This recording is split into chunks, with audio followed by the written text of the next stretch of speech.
From rolling hills to chocolate box villages to magnificent country houses. The English countryside has something for everyone. But while the landscapes are diverse, the faces are anything but. England's green and pleasant land. It's our nation's crowning glory. So why is it that part of the nation feels inclined to stay away?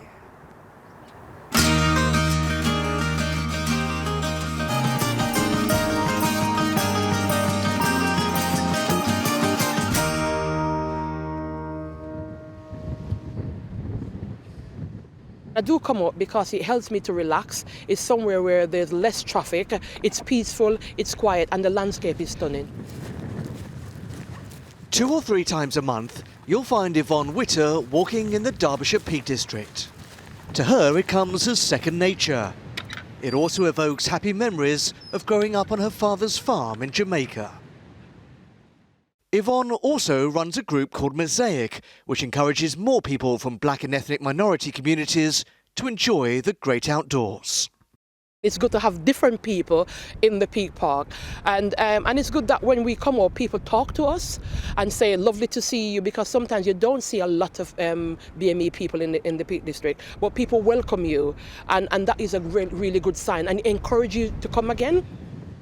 Around 10% of people in the East Midlands are black, Asian or mixed race, but very few, it seems, head for the hills.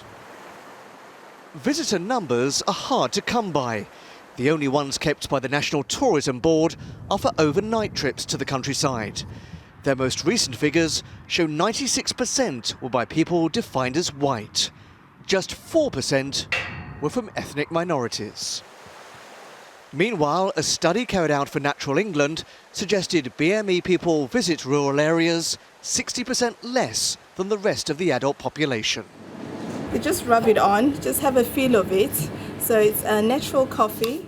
Black and Asian visitors to the countryside may be rare, but those who live and work in the countryside are even rarer. David Moanaka is thought to be one of only 2 black farmers in the whole of Britain. These days he farms near London, but he used to rent fields in Leicestershire. Back in 2008, police visited him on his land in Rothley 3 times in 2 weeks. On each occasion they'd been called out to reports of a black man stealing corn, when David was simply harvesting his crop. Does this still happen to you? Oh yeah, many times. You would get one odd person who comes around and say, "Oi, what are you doing there? I'm going to call the police for you." It happens every year.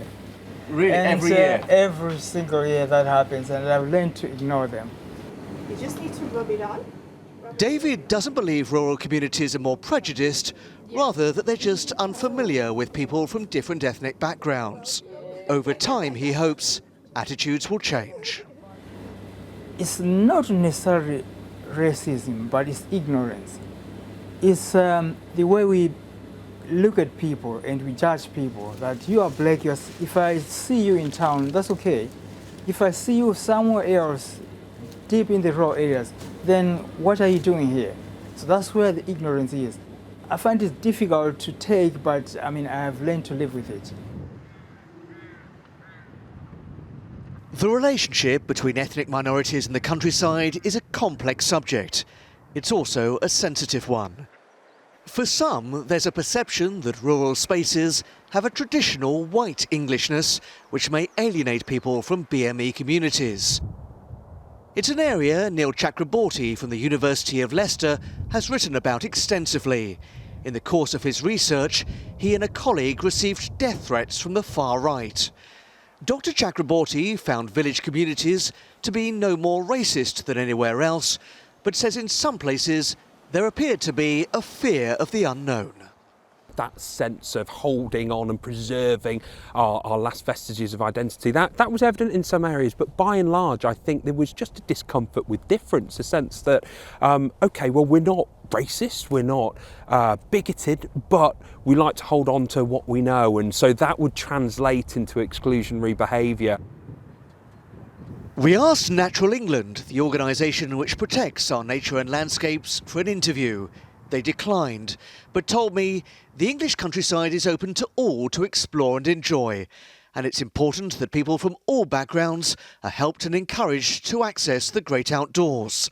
That's why Natural England is working closely with charities to help members of the BME communities to access our national parks and national nature reserves. One of the charities Natural England has worked with is the Mosaic Group in the Peak District. Godfrey Francis became a member. Now he's a park ranger. Even though I was a hill walker before, the Mosaic experience showed me so much more. I feel it comes natural to me. I don't feel as though I'm out of place.